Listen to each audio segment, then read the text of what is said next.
I was looking at my old notes for the class that I taught. I taught a class, I don't know when it was, a long time ago, called Electras, because this story of Electra and Orestes coming together and murdering their mother is the only story. There are three tragedies extant. This one, Sophocles' Electra, and Euripides' Electra, that are about the same story. They're very, very different, but they're about the same story. And I once taught a course in which I only read the three plays. So I have notes that run to, it was a seminar, so met once a week. And I have, I think, 5 3-hour classes on this play. And we're doing it in 4.5 hours, the whole thing. So do the math. I mean, we're leaving a lot out. I'm only talking about what I understand.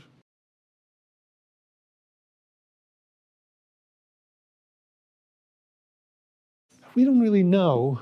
We know at the end of the Libation Bearers that Orestes says he's going to the navel of the world, which is Delphi. He's going to Apollo's oracle at Delphi. And the Eumenides opens with Orestes in Apollo's temple at Delphi. So from one point of view, you could say, well, it follows pretty directly as fast as he could get there, a couple of days maybe, something like that. On the other hand, it doesn't have to be that. He certainly gives the impression that he's been chased all over Greece and finally ends up at the temple at Delphi. So I think that what's interesting about that, I learned this when I started reading Plato. You occasionally run into problems, you beating your head against a wall, and you can say, how can that be? That doesn't make any sense. I don't see how, when you run into a problem that you can't solve, it's worth asking yourself, is it supposed to be indeterminate? What happens if I assume that this lack of information? So in Plato, for example, it opens with this is the dialogue about the death of Socrates. He's in prison, he takes the poison, he's surrounded by his young followers. But that's actually not the setting of the dialogue. The setting it's a conversation between Phaedo, one of the people who was at the death of Socrates, and a man from Phlius called Echecrates. And you figure out pretty quickly when you start to read the dialogue, Echecrates says to Phaedo, oh, can't you tell me about what they did and what they said on the last day of Socrates' life? And then Phaedo proceeds to narrate an account of the dialogue that took place. You figure out pretty quickly that you don't know how much time has elapsed between Socrates' death and the recounting of Socrates' death. And then you figure out also pretty quickly, you don't even know where this is. The fact that Echecrates is from Phlius doesn't mean they're at Phlius. I mean, it could be anywhere. So then you could try to solve that problem. What classical scholars frequently do is they try desperately to figure out why it has to be one place. But in fact, if you entertain the possibility that the time and the place are indeterminate, then you see that Plato's forcing you to ask the question, why am I reading about Socrates in 2018 in Bronxville? What does it mean that the time and place are indeterminate? It has something to do, since the dialogue turns out to be about the possibility of an afterlife. It looks as though the Socratic afterlife is not only 30 years later or 5 years later or 15 minutes later in Phlius, but also several thousand years later in Bronxville. And that comes up as soon as you realize what it means that time and place are intentionally indeterminate. So I'm not sure that that's true of the relation between the libation bearers and the Eumenides, but it's an interesting thought. It's worth thinking about. I mean, time turns out to be the great question. Well, it's not the great question. Whenever I say it's the great question, it means it's a great question. But it's the great question about justice. Because, I mean, what we've seen is that part of the difficulty with justice is for it to be perfect, it would have to completely make up not only for the original, it's not only an eye for an eye and a tooth for a tooth, it's the toothache that you need to solve the problem of the interval between the unjust deed and whatever's done to make up for it.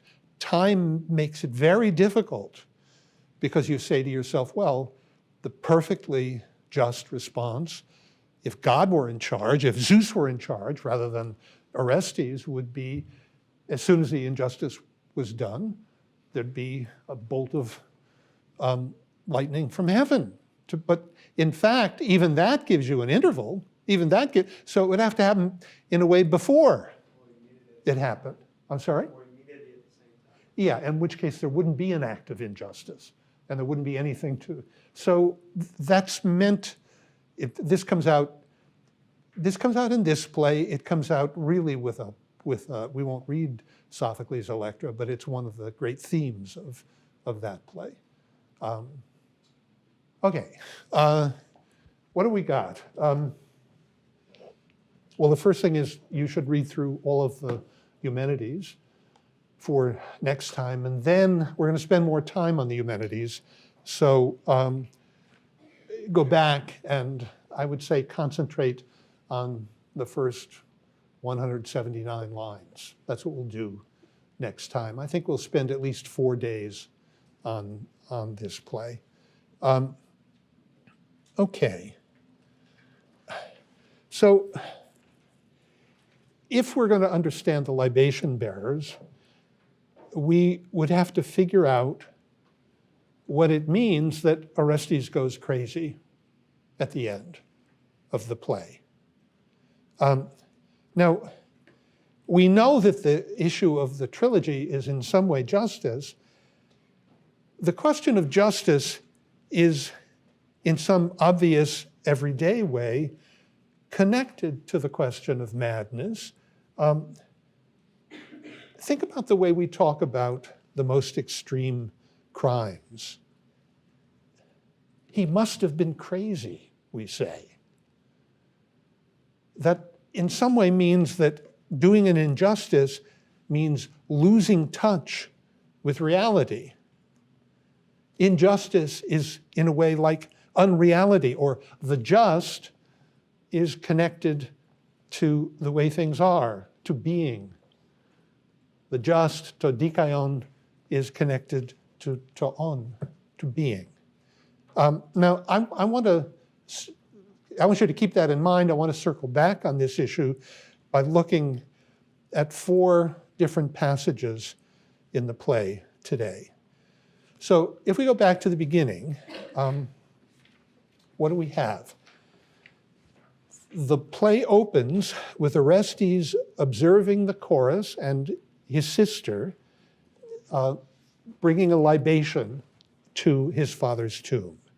Now, at line 16, Orestes thinks he can identify Electra because her grief is said to be conspicuous. It's not quite the translation you have, but you'll recognize the line. Hers is conspicuous, and the implication is that the rest of them, the chorus, their grief is not conspicuous. Now, Orestes turns out to be wrong. If you look at page 135, so on 133 he says, top of the page, or shall I be right if I guess that they are bringing libations to the Father, meant to appease those below the earth? It can be nothing else. Yes, I seem to see in advance Electra, my sister, conspicuous for her bitter grief. O Zeus, grant that I may avenge the death, and so on.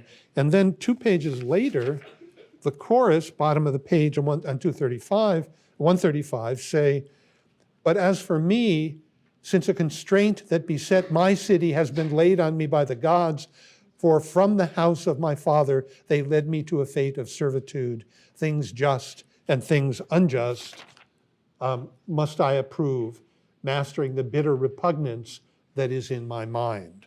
So it's not that they don't feel grief, it's that their grief is necessarily hidden.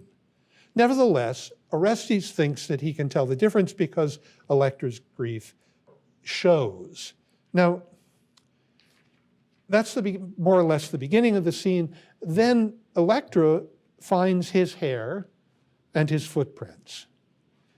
If you look at lines 6 through 7, at the second page of the play on 132, a lock for Inachus in payment for my nurture, and this second lock in token of my mourning. So there are 2 locks of hair, and she attributes to them 2 different meanings.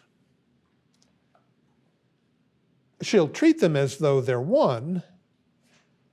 Still, she gives them 2 different meanings. So Electra takes hair and footprints as a kind of proof. But we need to see that what she really does is make an inference. The hair itself tells her nothing. By itself, it's just a dumb fact. And that's emphasized by Aeschylus because he shows us that there are at least 2 possible meanings to it, and she draws 2 possible conclusions. So he alerts us to the ambiguity of the dumb fact by initially having her draw the wrong conclusion. What does she conclude? Well, the locks of hair are here, therefore Orestes must have sent them, therefore he's not here, and by implication, she seems to think that he's afraid to come. So the dumb fact is there, and she gets it wrong, what its significance is. Now, the recognition scene is so problematic because Electra builds a scenario around evidence that itself presupposes a scenario. And of course, ultimately, she accepts Orestes as her brother, not because he is transparently her brother. When she looks at him, she doesn't recognize him. Strange, our hair is identical, our feet is identical, but apparently our eyes, nose, and mouth aren't. I mean, she doesn't notice him and say, oh, this must be Orestes, because to be alike is to be, or to be akin is to be. But she accepts him because of a sign, the embroidery. So what is strange is the way we assume the existence of experience that is utterly unambiguous as a ground for recognition. The question, of course, is whether any such experience is even possible. Does Clytemnestra recognize Orestes? She only recognizes Orestes when she hears about the death of Aeschylus. She talks to him before then and doesn't assume that he's her son. So the presence of Orestes' hair on Agamemnon's tomb seems significant. Someone who holds Agamemnon dear has come. That's the conclusion one might draw. Although one wouldn't have to draw it. It could be a ruse. It could be a feint of some sort. The problem is that ultimately the hair on the tomb doesn't mean anything unless you supply a story. The story that you supply is the plotting that we spoke of last week. In other words, the sequence of events that gets it on the tomb. Okay, let's jump now. I want to look at Orestes' account of Apollo's oracle, which begins, we'll look at the passage on 145 following. This is lines 269 to 296. Orestes, I think I'll read all of it. Bottom of 145. Never shall I be betrayed by Loxias's, that's Apollo's, mighty oracle, which commands me, I'll change the translation a little bit, to risk this trial, raising many a loud cry and naming chilly plagues to freeze my warm heart. Should I not take advantage on those, not take vengeance on those responsible for the father after the same fashion, saying to take life for life, driven to fury by the grievous loss of my possessions.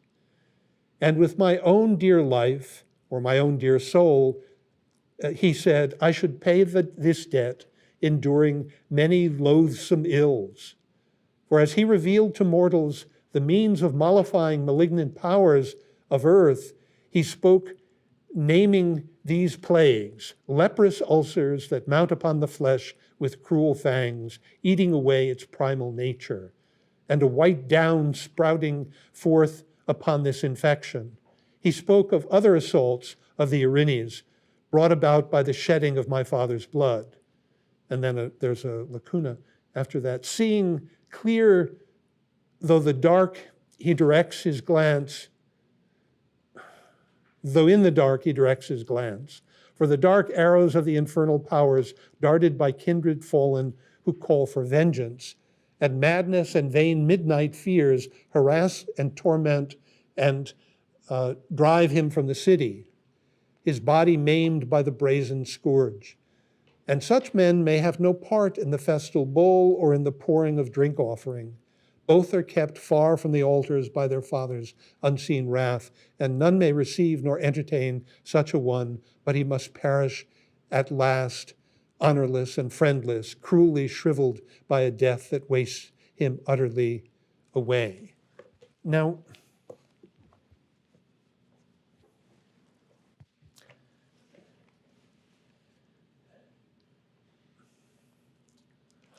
we saw this last time. We started to see this.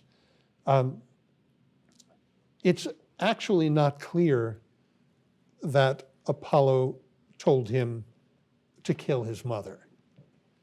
That comes out also if you look at line 1030 following. He told Orestes what would happen to him if he didn't kill his mother. And Orestes clearly interprets this to mean that Apollo wants him to kill Clytemnestra.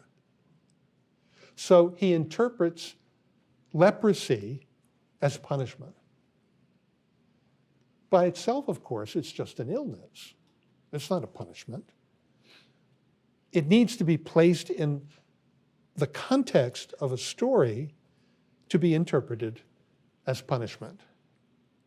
Now, the sign of what's going on here is that up through line 284, everything in Orestes' account is in what's called indirect statement. Apollo said that, this, X, Y, and Z.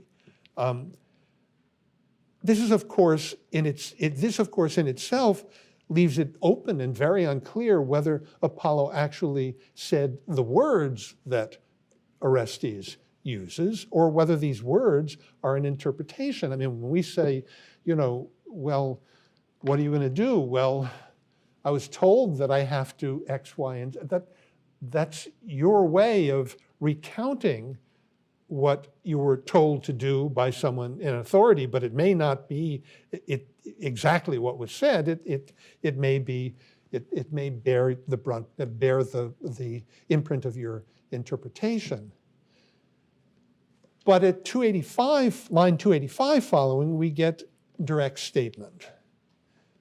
This seems to be Orestes speaking in his own name. So what does he say? He says, if I don't kill her, the dead, will punish me with guilt. So this is, in a way, really the only punishment, strictly speaking, that Orestes suffers. It's not the dumb facts, the events themselves, but the interpretation he places on them. It's their significance in his story. So we have that in a way has something to do with the importance of the Furies, the Erinyes, in this play and in the next play. You could put the problem this way. I think I may have talked about this before, but you put the problem in this way. If you think about the way the law works, someone commits an infraction, there's a charge brought, there's a trial, and then a verdict is rendered, either guilty or innocent. If guilty, then a punishment is prescribed. Now, this doubleness of the word guilt, that on the one hand it refers to something I feel, and on the other hand, it's something that a jury determines that I am. It's not an accident that these two words are the same word, because you could say that ideally the goal of a legal system is that the guilty should feel guilty. But the difficulty is that it's not like hitting it. Feeling guilty is a sort of adverb, right? So if I hit hard, then I am hit hard. It looks as though the hard transfer, but it doesn't work that way with guilt. The fact that I think you're guilty and punish you and expect doesn't mean that you will feel on the other end of it guilty. You may just be resentful or angry or indifferent because you expected something. You don't feel guilt. And so the problem is that it's very hard to understand what you can do to someone to guarantee that they will interpret the punishment in the appropriate way. Punishment is a weird sort of thing. It doesn't actually work and perform the function it's supposed to perform unless it's interpreted correctly. And what we're getting in the libation bearers is an exposing of this fact that events by themselves, we jump very quickly to the notion that the events have a kind of significance, but it's not clear that pulled out of the story in which they're embedded, that they have the kind of significance that we want them to have. Let's jump again to our third passage.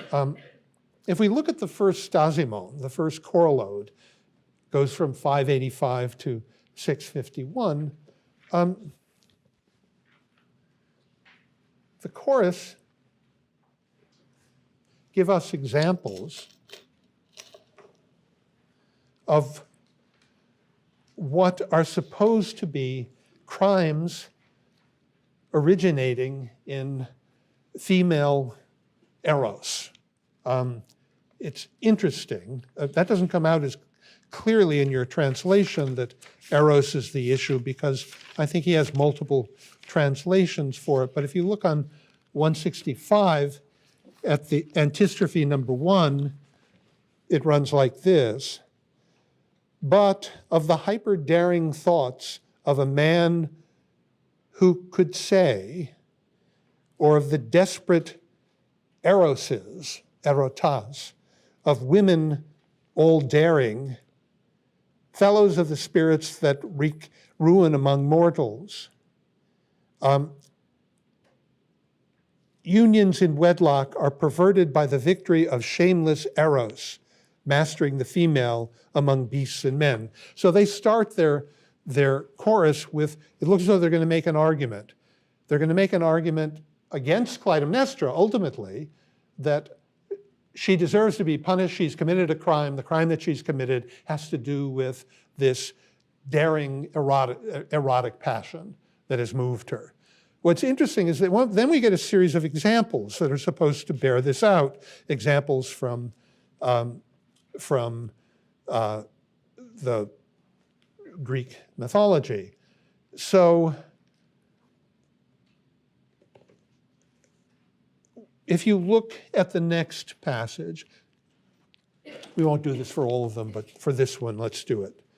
Let any know this whose wits have not flown off. Let any know this whose wits have not flown off. Having learned of the plot which the killer of her son Thestius, wretched daughter, accomplished, a plot of burning in the fire, she who consumed in flames the charred brand assigned to her son, that was his fellow in age, from the cry he uttered when he left his mother's womb and remained coeval throughout life to the day determined by fate. Now, you really need Lloyd Jones's note for this on the previous page, unless you know the story. Althea, daughter of Thestius, was wife of Aeneas, king of Calydon, and mother of the great hero Meleager. Soon after Meleager's birth, it was predicted that he would not survive longer than a brand then burning on the fire, and Althea seized the brand and kept it carefully. After Meleager, with other heroes, had slain the great boar sent by Artemis to ravage the crops of Calydon, he gave the spoils to the virgin huntress Atalanta. In consequence, a quarrel started in which Meleager killed his mother's two brothers. Althea, in fury, took the brand and hurled it on the fire, and Meleager's death followed. This story is the subject of Swinburne's Atalanta and Calydon. You need to know that, but what's interesting is it doesn't have anything to do with Eros. So it's an interesting story about a mother who kills her kid to avenge his murder of her brothers, but it doesn't have anything to do with Eros. And the next example, you get Scylla, who killed her father, Nissus, king of Megara, when he was at war with Minos, the king of Crete. Now, true, she did it for love of Minos, but the war was supposed to be a just war. Then, line 623, you get an allusion to Clytemnestra, but without any mention whatsoever of Iphigenia. So it makes her crime look as though it's utterly owing to her love of Aeschylus. And then in the final example, they give no account whatsoever of why it is that the Lemnian women killed their husbands. It was for bringing home Thracian slave women, but the women on Lemnos were beset by something called the Lemnian, in Greek, kaka, which means bad things, but they, for some reason, had a terrible smell, and the men couldn't bear it, and so went off to Thrace and brought home some Thracian women. Now, the chorus here claim that the link of all of these examples, which they're not too specific about, the examples themselves, they claim that Eros is the link, but they never get to it. They never tell you, I mean, they give you details, but they don't give you the details that show that the issue is erotic. Instead, they veer away from it and treat instead actions that are not necessarily actions committed out of passion. So you could put it this way. They give you the bottom line. X killed Y. But they omit all the plotting, the details, the stories. The stories they allude to suit their purpose only because they omit the details. The minute they put the details in, they look problematic. Now, an interesting detail. This whole scene is followed immediately by the lines that I called your attention to last time, line 651, where Orestes goes to the door and knocks and says, boy, boy. Now, in Greek, that would be pi, pi. That's what it is. The turning point of the play is where slaves become crucial to the action. The language flattens out, and the scene borders on comedy. That's like a punctuation. That's an audible punctuation, end of sentence. Now, it's very interesting, by the way, that pi, pi, looks like this in Greek. Oh, I need my own. So this is the beginning of the second part of the play. Boy, boy. If you turn to the Agamemnon, turn back to the Agamemnon, line 1114. It's on page 89.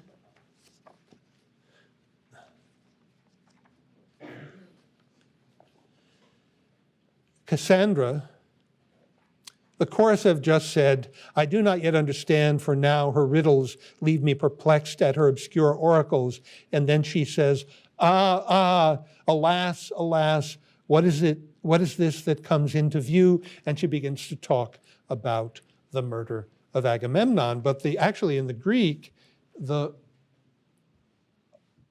is papai. So they're very close, and the comic emerges in an expression that looks like a modification of an expression which is just one of the ways that you wail in Greek tragedy. On to the fourth. We'll come back and see how they're connected. Look at line 973 following. Is it 973? Let me see. The last scene. This is bottom of 187. Look upon the two tyrants of the land, the spoilers of my house who killed my father. Majestic semnoi, it's a word that will be used of the Eumenides, the Furies when they become Eumenides in the last play. Majestic were they then, seated upon their thrones, and dear to each other even now, as we may read by the fate they have suffered, and their covenant abides by its sworn terms. Together they swore death for my unhappy father, and together they swore to die, and they have kept their oath. Look also, you who hear these evils, on the device they use to bind my unhappy father, their manacles for his hands and fetters for his feet. Spread it out, stand by in a circle, and display her covering for her husband, that the Father may behold, and not my Father, but he who looks upon this whole world, the Son, may behold my mother's unholy work, so that he may bear me witness in the trial, the dikaion, when it comes, that it was with justice, dike, that I pursued this killing. That of my mother, for Aeschylus' death, I count for nothing. He has suffered the dishonorer's penalty, or dike, justice, as is the law. Now, if you look at the lines at the side, you'll see that they jump from 990 to 997, and you get a note where Lloyd-Jones says the transposition adopted in the text was suggested only during the present century, but it removes more than one serious difficulty better than other suggested expedients. So he shifted one passage, and the assumption is that some scribe miscopied it. I'm going to move it back, and I hope I can show you why before we're finished. So after line 990, he has suffered the dishonorer's decay, as is the law, but she who devised this hateful deed against her husband, whose children she had borne beneath her girdle, a burden once dear, but now of deadly hatred, as the sight of her reveals, what think you of her? Had she been a sea snake or a viper, would not her very touch have had the power to rot another, yet unbidden? Such was her shamelessness and her evil thought. A trap for a wild beast, or draped over the dead. What am I to name? I'm sorry. What name am I to give this? Speak I never so fair.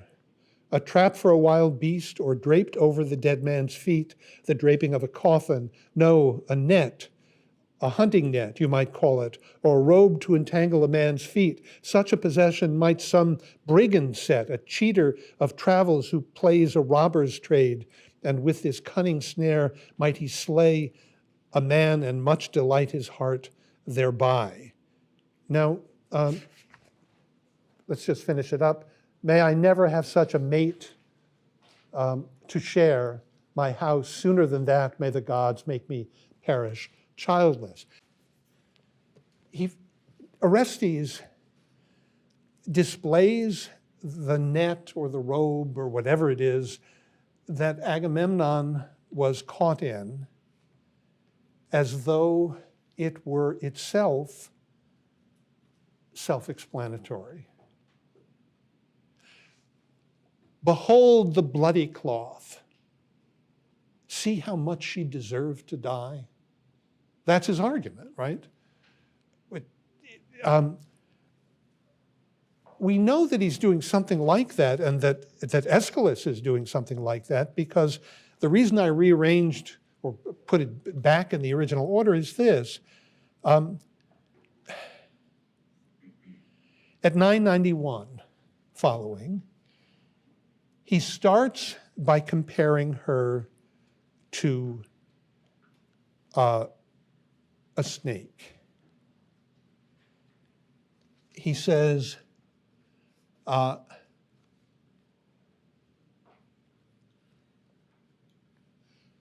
she who devised this hateful deed against her husband, whose children she had borne beneath her girdle, burden once dear, but now of deadly hatred, as the sight of her reveals. What do you think of her?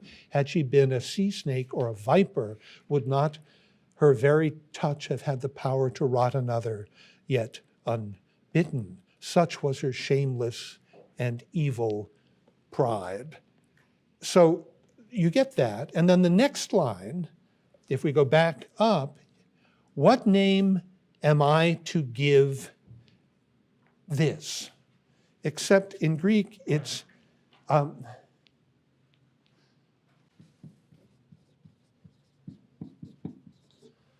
so what am I to call or to say of Nin? Okay? That's a pronoun. But it's a pronoun in Greek that can mean either he, she, or it. So at a crucial moment, so the reason Lloyd-Jones wants to change the order is that there seems to be a kind of disconnect. He gives a long account of Clytemnestra and says, she's such a snake, and then he points and says, what am I to call it or her? So he's made it clear that, I mean, the point, remember the point about ambiguity being something that you take advantage of, not something you try and do away with. It means in this context, either it, namely the net, or her, namely Clytemnestra. It's a beautiful bit of poetry because Aeschylus, at the very moment when Orestes is making a case that the piece of evidence speaks for itself, he uses a word that can mean either it, the bloody cloth, or her, you could say, the soul of Clytemnestra. He's in the poetry itself, he's slid from one to the other. He's made an easy slide because it's the same word, and thereby called your attention to the fact that the slide isn't really warranted. So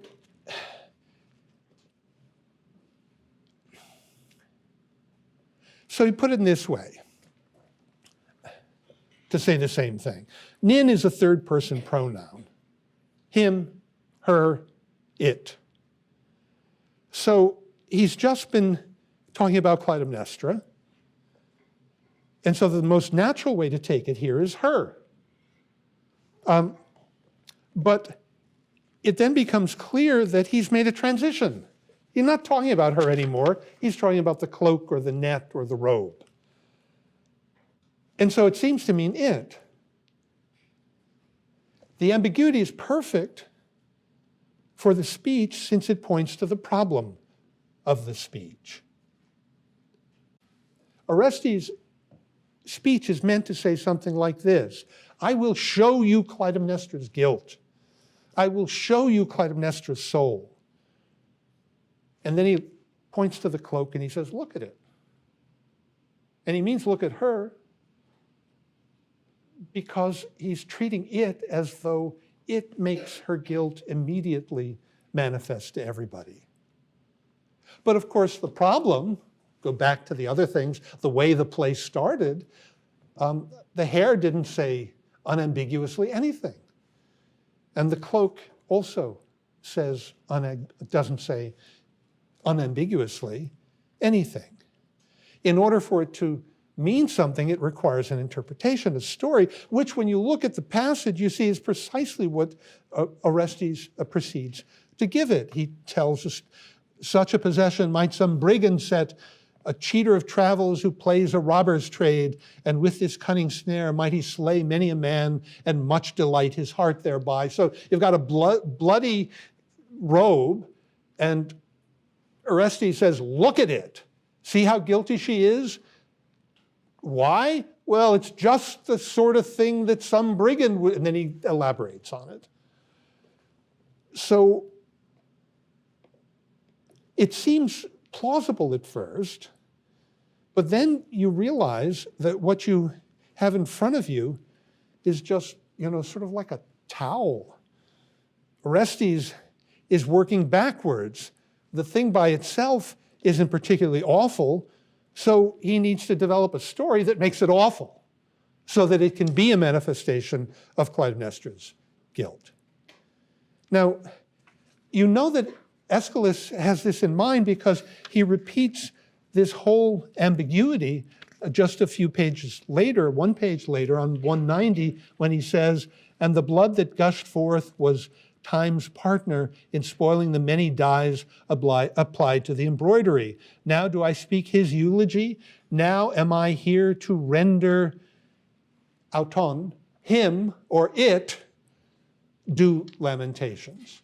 So he's once again used an ambiguity in the language to make it clear that he's being unclear about what it is. Orestes is being unclear about what it is that he's pointing to. So he's just spoken of the precious thing, and then he moves to his father.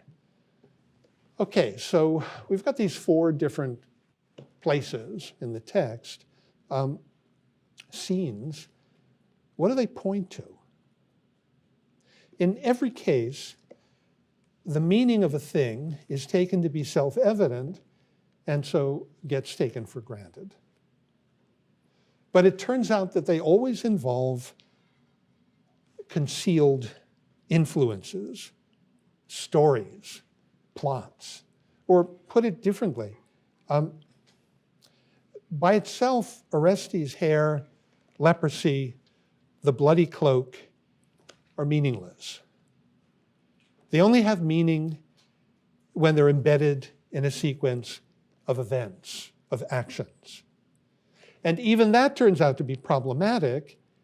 It would be more correct to say that we try to give them meaning by embedding them in a sequence of events.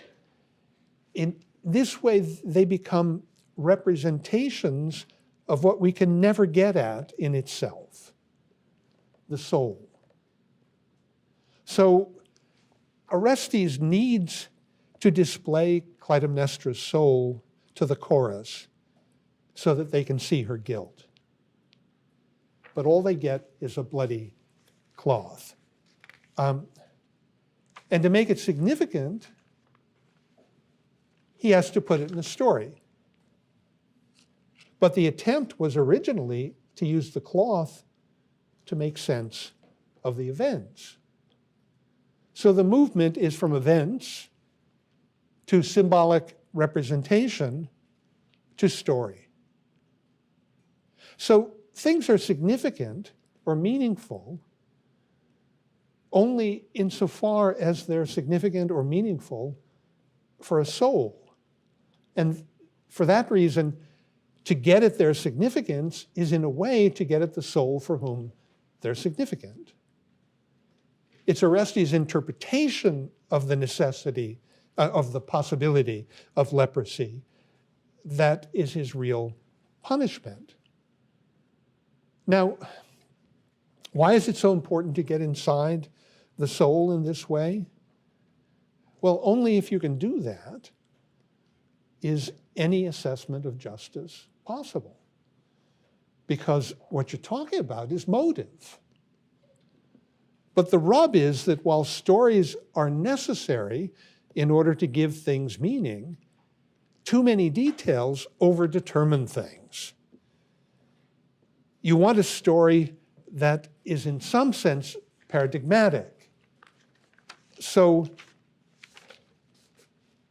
for example, Horace in the Art of Poetry suggests that the essence of poetry is lying. Hesiod, the Greek epic poet, in a book called the Theogony, tells us that the muses lie like the truth. It looks as though Hesiod and Horace, both of whom are poets, think that poetry makes a whole by cutting things out. Too much detail, too much reality destroys meaning by introducing accidental attributes. Now, that's what the slaves point to in the libation bearers. That's what Pi points to what in a way distinguishes comedy from tragedy.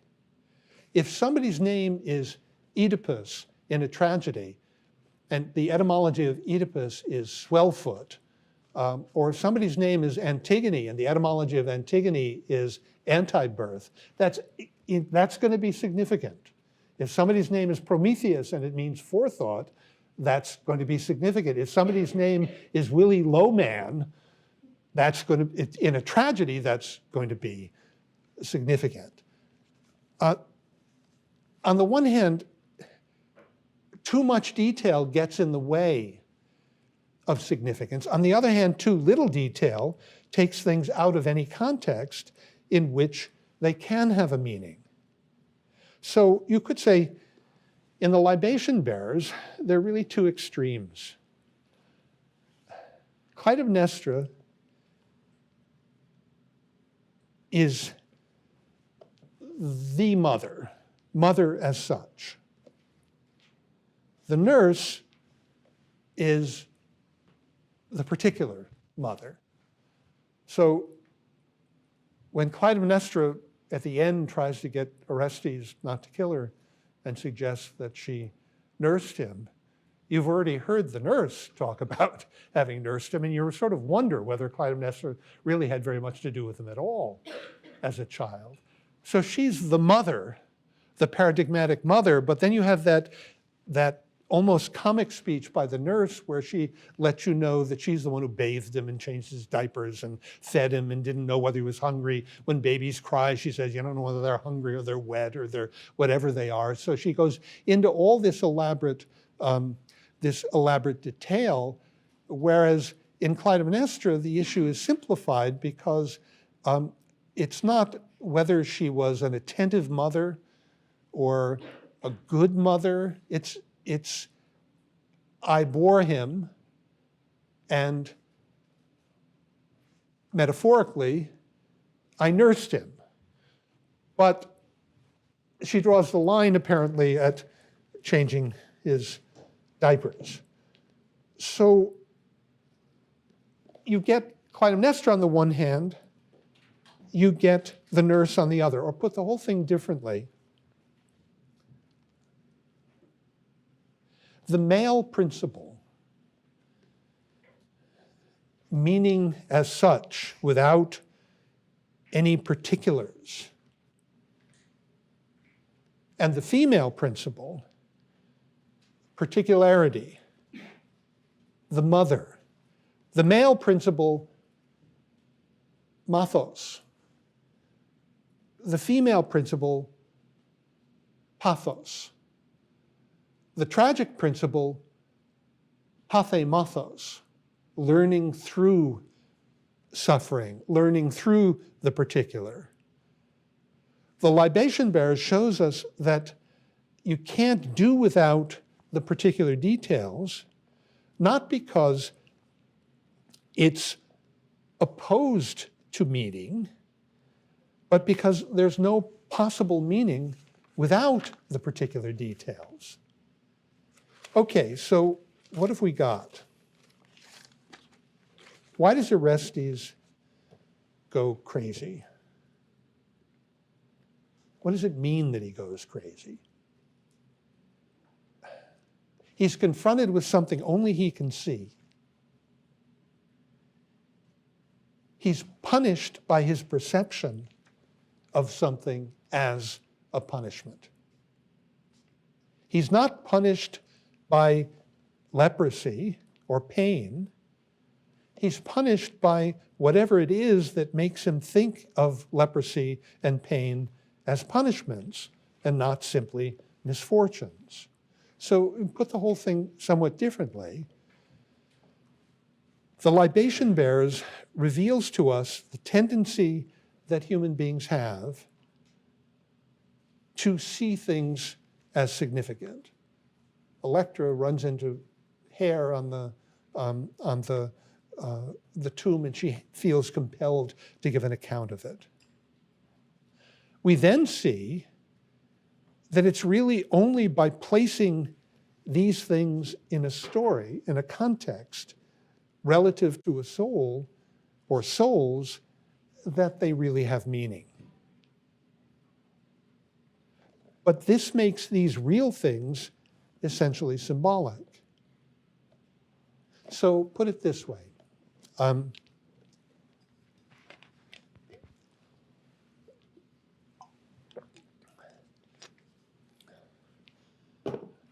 Family members die, we see people cry. Then we take crying to be a sign of the state of their soul. Then we prescribe crying at funerals so that people understand their own sadness as a kind of internal crying. Something like that transformation is what's happening in the libation bearers. Now, it makes us particularly interested in what it means that the Furies should become visible to everybody in the Eumenides, and that this issue emerges in the context of the founding of the Athenian legal system. But let's, before we get there, I mean, that's where we'll sort of start next time. Let's just go back to this simple thing that you notice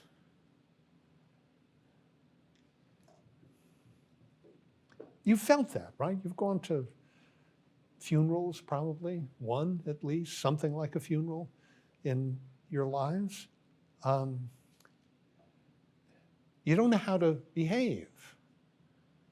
There are certain rituals that are laid out for you. Thank God, because if you didn't have the rituals, you wouldn't know what to do. You can be so utterly shocked by the whole thing that, I mean, I've known people who burst into hysterical laughter when they hear of a death. It's not that they think it's funny, it's that it so shocks them that they do this shocking thing. But and the easiest thing in the world is to look at them and say, you really should be crying. Don't you want to cry now?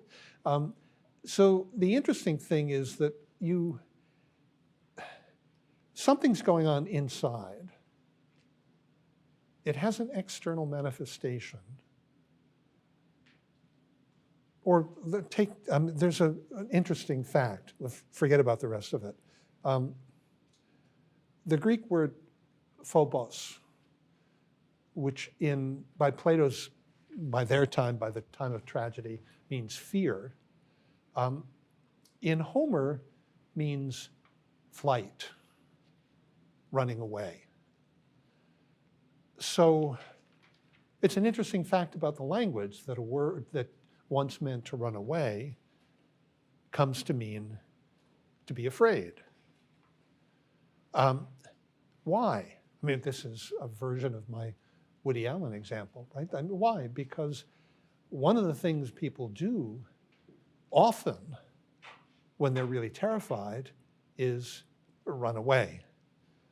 So then what happens? So you know that in yourself, or you've watched other people do it, and it becomes understood as an external expression of something that's going on that's very powerful in you.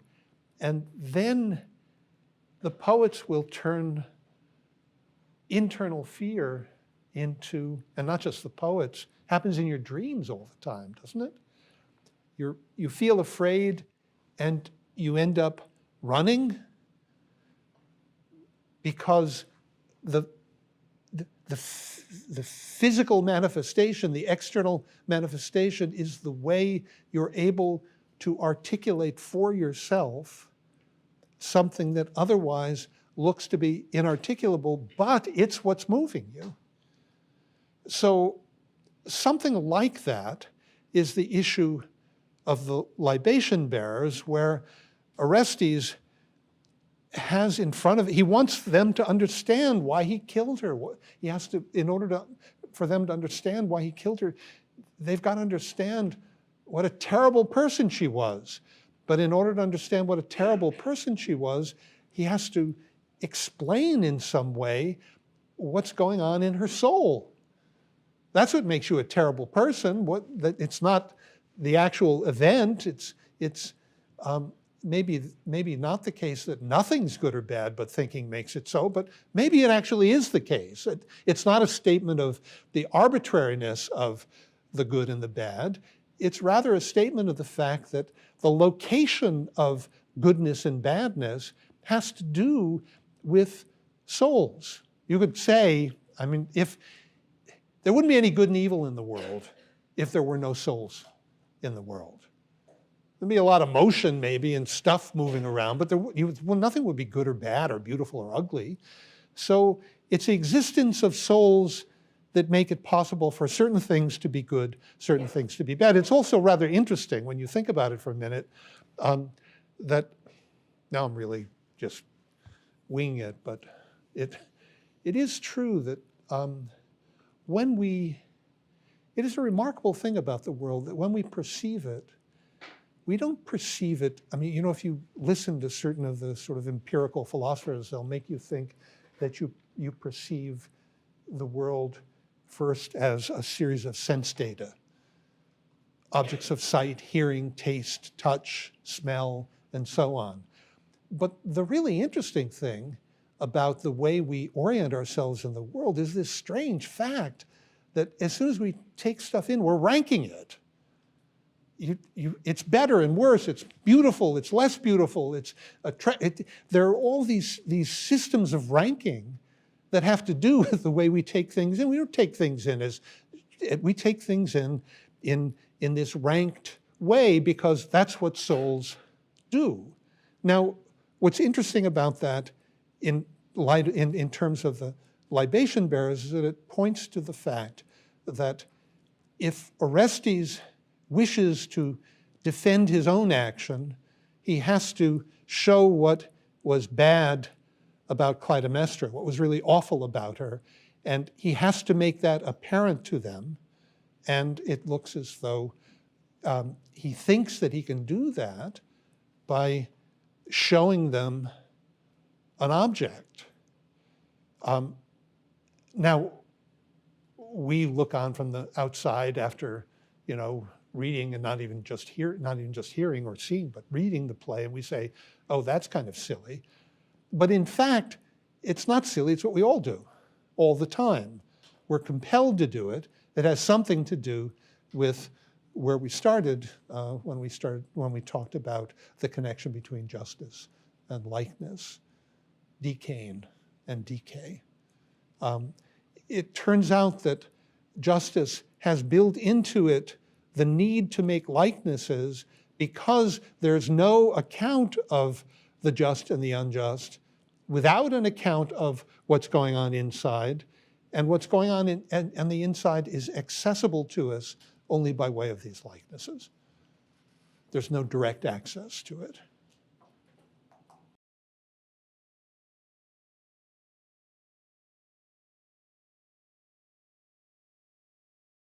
They have to downplay Iphigenia, and we see that in the play.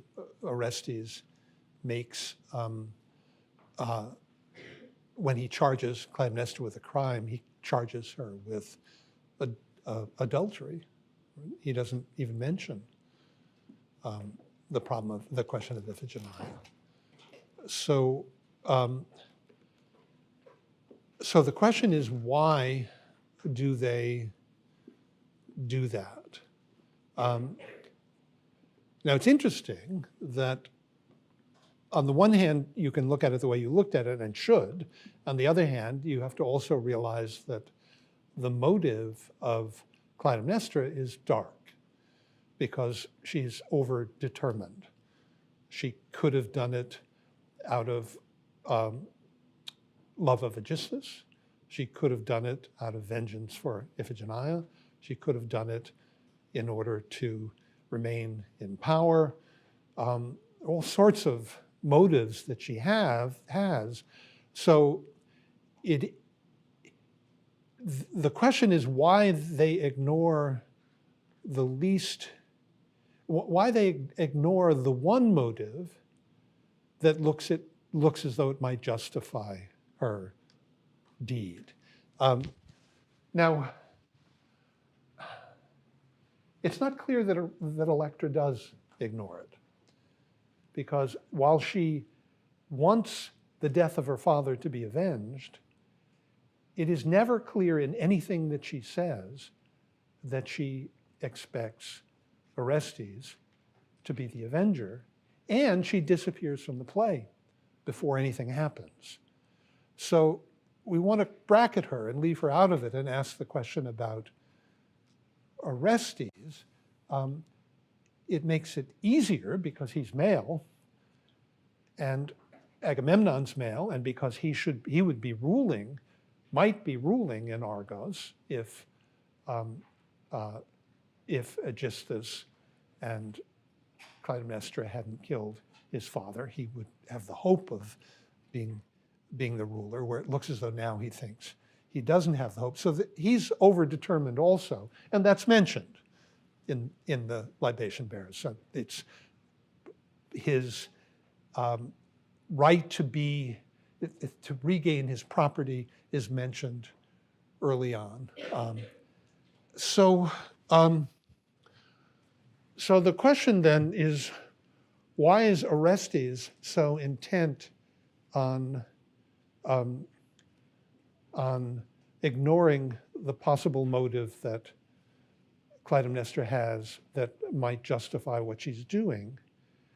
And we, of course, are also aware of the fact that Orestes thinks that he's been told to do what he's doing by a god, in the same way that Agamemnon, presumably, thought he was told to kill his daughter by a god, right?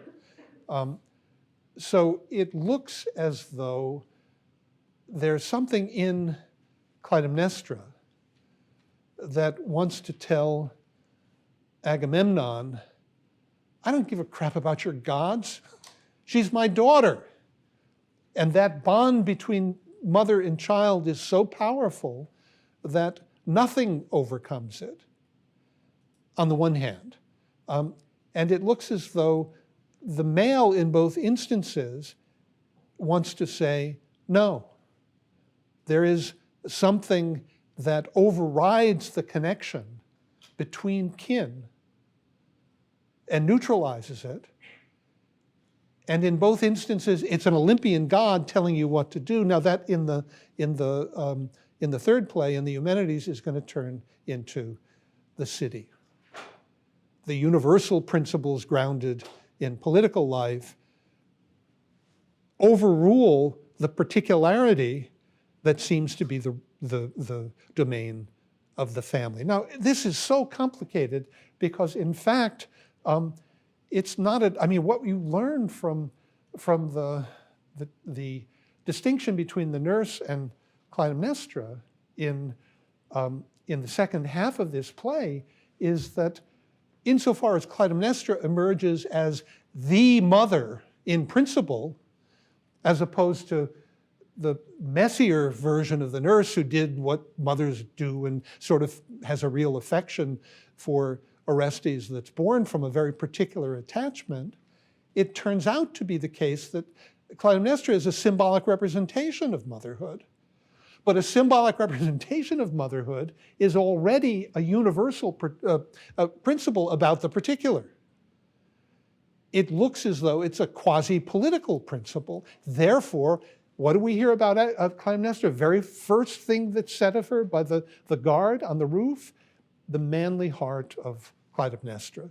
So male and female are standing in here for two tendencies, neither one of which ever has the kind of purity that it pretends to have, but nevertheless, as tendencies, they are meant to characterize the human.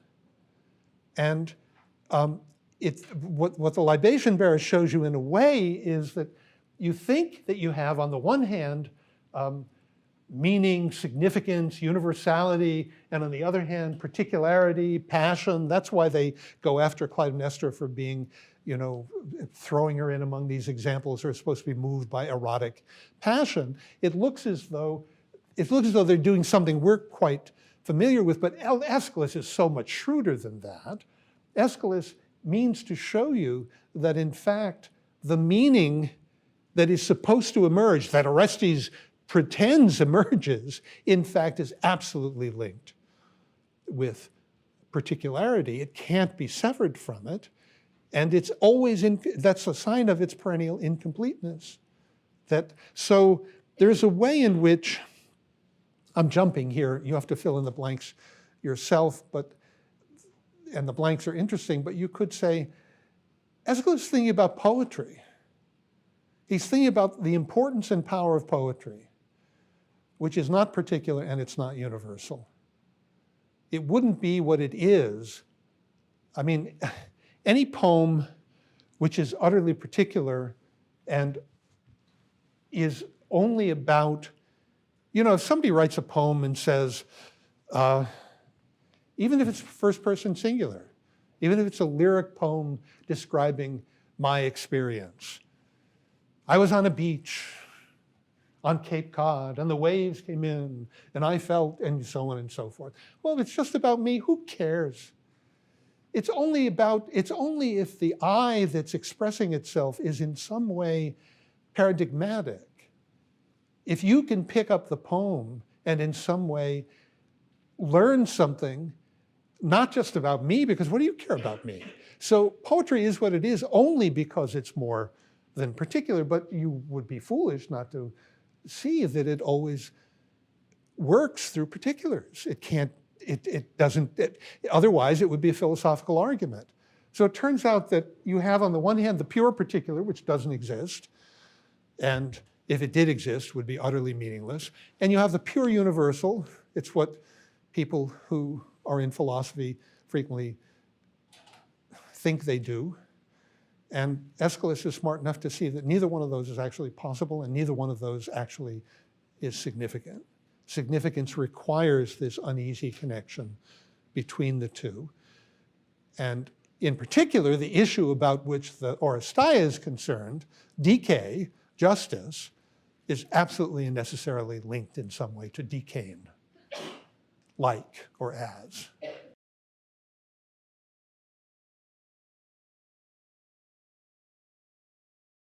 They give you examples which, if they spelled out the details, it would be clear that either Eros wasn't involved at all. The Meleager example seems to be like that.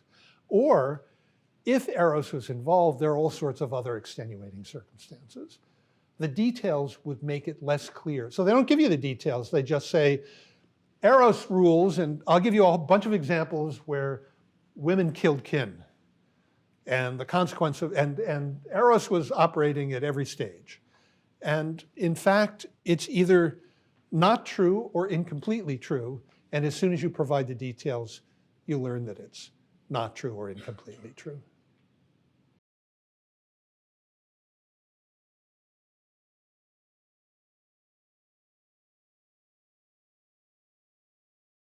Yeah, that's very interesting. And so if I were to pursue it, I guess I would ask myself this.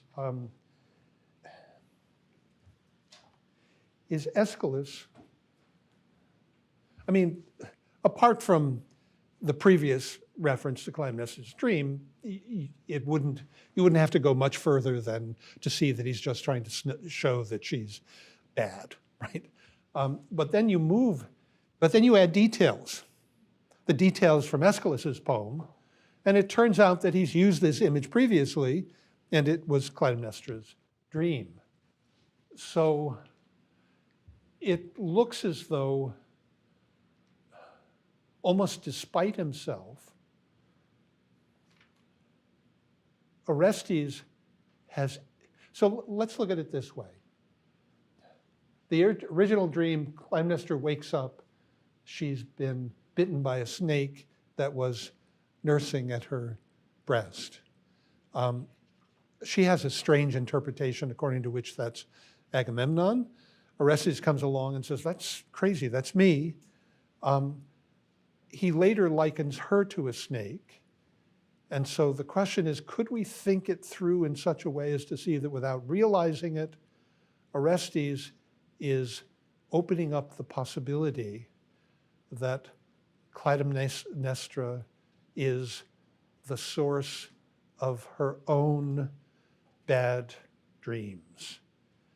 If she's the source of her own bad dreams, it begins to look very much like what we've seen in a different way, that Orestes' real punishment is not leprosy, it's not any of these things that are supposed to happen to him, it's how he responds to the things. That if he feels guilty because he gets leprosy, his response to the leprosy is his genuine punishment. And without knowing it, it looks as though he suggested something like that for Clytemnestra as well. That's where I'd start. I'm not sure how far it would take you, but that looks interesting to me.